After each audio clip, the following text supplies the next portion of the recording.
BC మేధావుల చర్చా వేదికకి ముఖ్య అతిథిగా వచ్చేసినటువంటి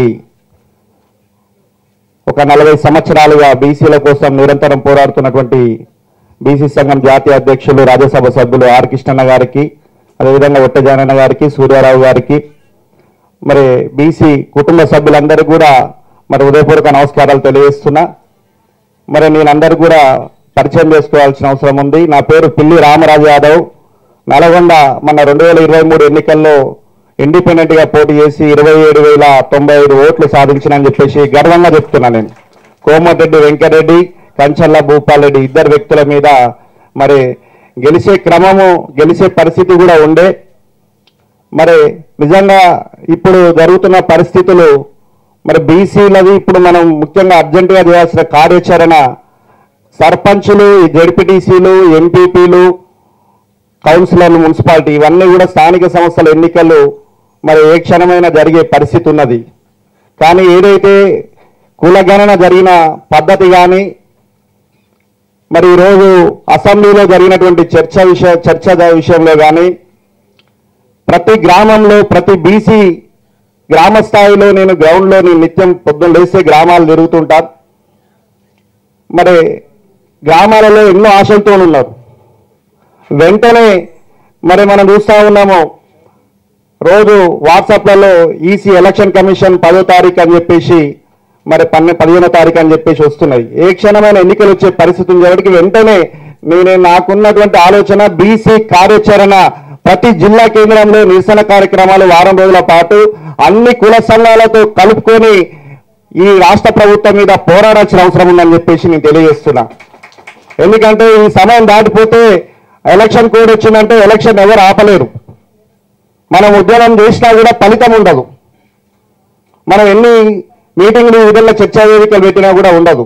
ఎందుకు చెప్తున్నా అంటే నేను ఆవేదనతోనే ఇదే హోటల్ లకడి కపూర్ పక్కన ఉన్నటువంటి హోటల్లో మరి నేను ఎమ్మెల్యే ఎన్నికల ముందు మరి జాజుల శ్రీనివాస్ గౌడ్ గారి ఆధ్వర్యంలో అప్పుడు కూడా అందరూ కూడా ఆర్ కృష్ణ వచ్చారు, అందరు వచ్చారు.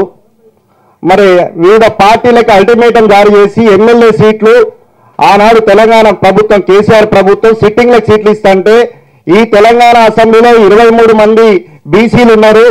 మళ్ళా సిట్టింగ్లకు ఇస్తే 23లో సగం మంది కూడా గెలిచే పరిస్థితి ఉండదు. ఎస్సీ ఎస్టీలు వాళ్ళు రిజర్వ్ స్థానాల కన్నా మనం బీసీలకు తక్కువ అవుతామని చెప్పేసి నాకు ఆ రోజు మైకిస్తే నేను చెప్పిన.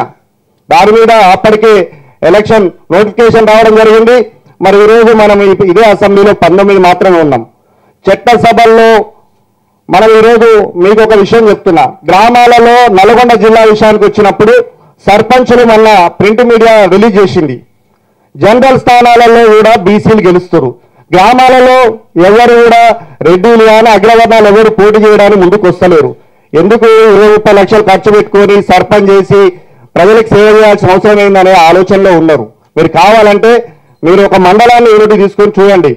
ఎందుకంటే సర్పంచ్లను ఎంపీటీసీలను చేసే పరిస్థితి లేదు. వాళ్ళు చట్టసభల్లో మాత్రమే వాళ్ళు మరి ఉండాలని అనుకుంటున్నారు. కాబట్టి గ్రామ స్థాయిలో మండల స్థాయిలో మన బీసీలను బలంగా ఉన్నాం, ఖచ్చితంగా గెలుస్తాం. జనరల్ స్థానాల్లో గెలిచే స్థానాలు కూడా చాలా ఉన్నాయి.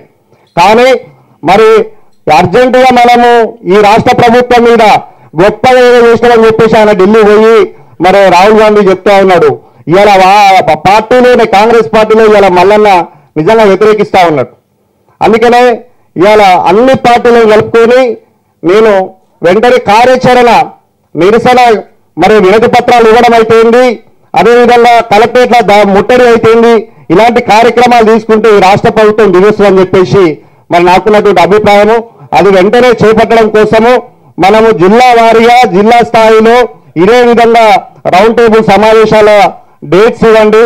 మరి జిల్లాలో ఉన్నటువంటి ఎన్ని అసెంబ్లీలు ఉన్నాయో అన్ని అసెంబ్లీల నుంచి వచ్చినటువంటి కుల సంఘాలు, బీసీ సంఘాల నాయకులందరితోని మీటింగ్ ఏర్పాటు చేసుకొని దీన్ని ఒక పెద్ద కార్యాచరణ తీసుకొని ముందుకు పోతే మనం సక్సెస్ అవుతామని చెప్పేసి నాకున్న అభిప్రాయం తెలియజేస్తా ఉన్నాను.